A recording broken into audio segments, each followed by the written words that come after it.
Baik, assalamualaikum warahmatullahi wabarakatuh. Kita lanjut pada pembagian yang keempat, yaitu dari anwa'ut tarki, macam-macam sesuatu yang ditinggalkan oleh Nabi. Pertama tadi ada adatan, karena menurut adat Arab itu tidak baik, maka Nabi meninggalkan. Yang kedua, karena Nabi sedang disengajakan lupa oleh Allah. Yang ketiga, yaitu Nabi takut bahwa perbuatan itu menjadi wajib. Nah, yang keempat ini bagaimana? Nah, kita baca nih, bagaimana keterangan Syekh Abdullah bin Siddiq Al-Ghumari. Ayyakuna tarkuhu li'adami tafkirihi fihi walam yakhtur ala balihi. Yang keempat itu pembagian tarku adalah bahwa Nabi meninggalkan pekerjaan ini atau perbuatan ini karena belum terlintas dalam pikirannya beliau. Karena belum terlintas dalam pikirannya beliau.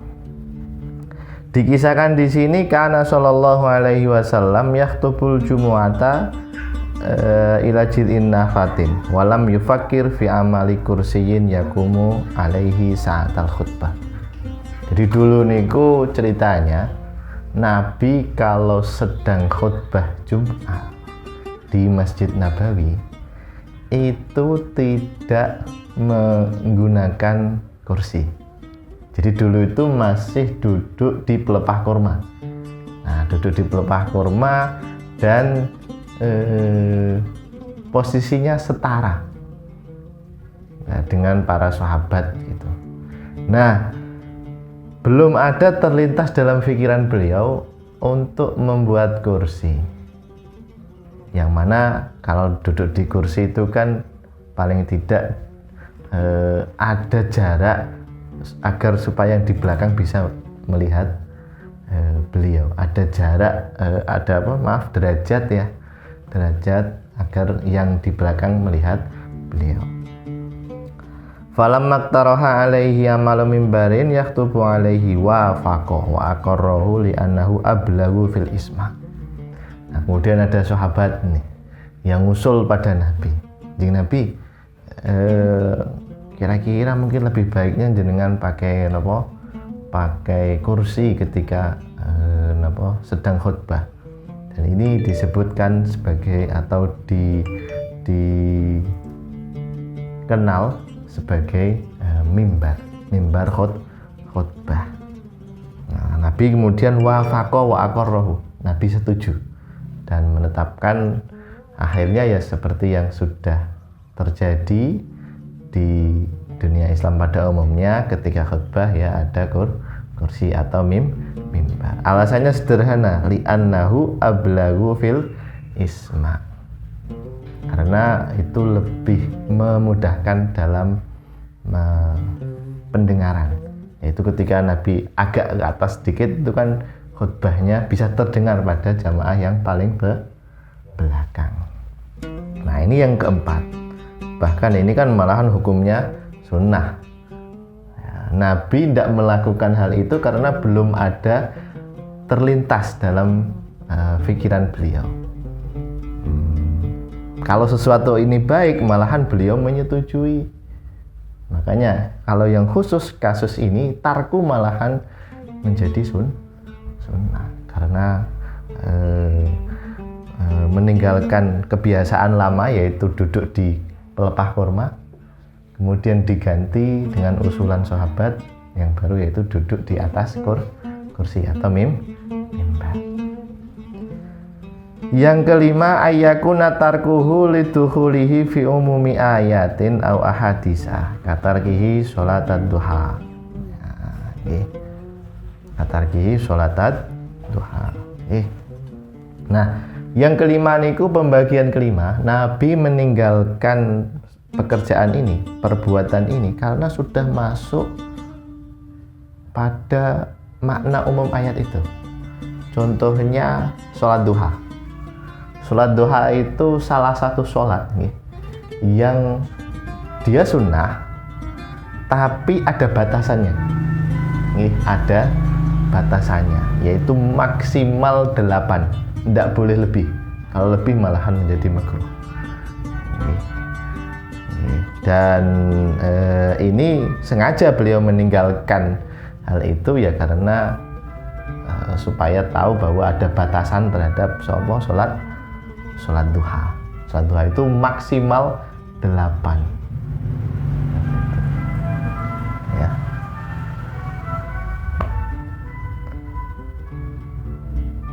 Baik, nggih. Nah, yang keenam, ayyakuna tarkuhu khasyata taghayyuri qulubis sahabati au ba'dihim. Yang keenam itu tarku atau sesuatu yang ditinggalkan Nabi karena takut hatinya para sahabat itu pindah atau berubah. Jadi Nabi meninggalkan sesuatu itu demi menjaga perasaan para sahabat. Nah, bahasa Jawa ini mungkin nggih tepo slira. Contohnya napa? Ah niki. Ada satu hadis qala sallallahu alaihi wasallam li Aisyah, laula hadatsata qaumika bil kufri lana qadatil baitu summa labanaituhu ala asasi Ibrahim alaihi salam fa inna Quraisyan istaqsarat bina. Gini hadis ini, Nabi itu pernah berkata pada Siti Aisyah, qala sallallahu alaihi wasallam li Aisyah, laula hadatsatu qaumika bil kufri. Kalaulah saya hendak takut kaummu ini baru beriman setelah kekafiran, lana qadatil baitu summa labanaituhu ala asasi Ibrahim alaihi salam. Niscaya saya ini Rasulullah akan merobohkan bait atau Ka'bah. Summa labana itu, kemudian saya akan membangunnya kembali ala asasi Ibrahim, di tempat pijakan di mana Nabi Ibrahim membangun. Atau di depan Ka'bah itu kan ada makam Ibrahim, tempat di mana Nabi Ibrahim membangun. Tapi Nabi takut, tidak mau melakukan ini. Beliau meninggalkan untuk membangun kembali Ka'bah.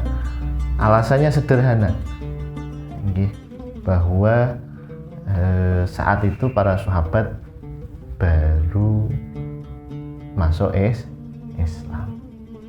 Padahal fa'inna Quraisyan istaqsarat bina'uh. Padahal suku Quraisy itu sudah mengurangi pembangunan Ka'bah.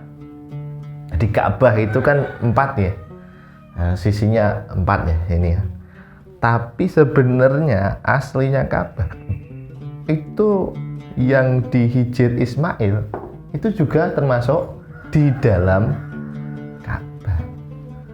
Tapi itu dikurangi sama siapa? Suku Quraisy.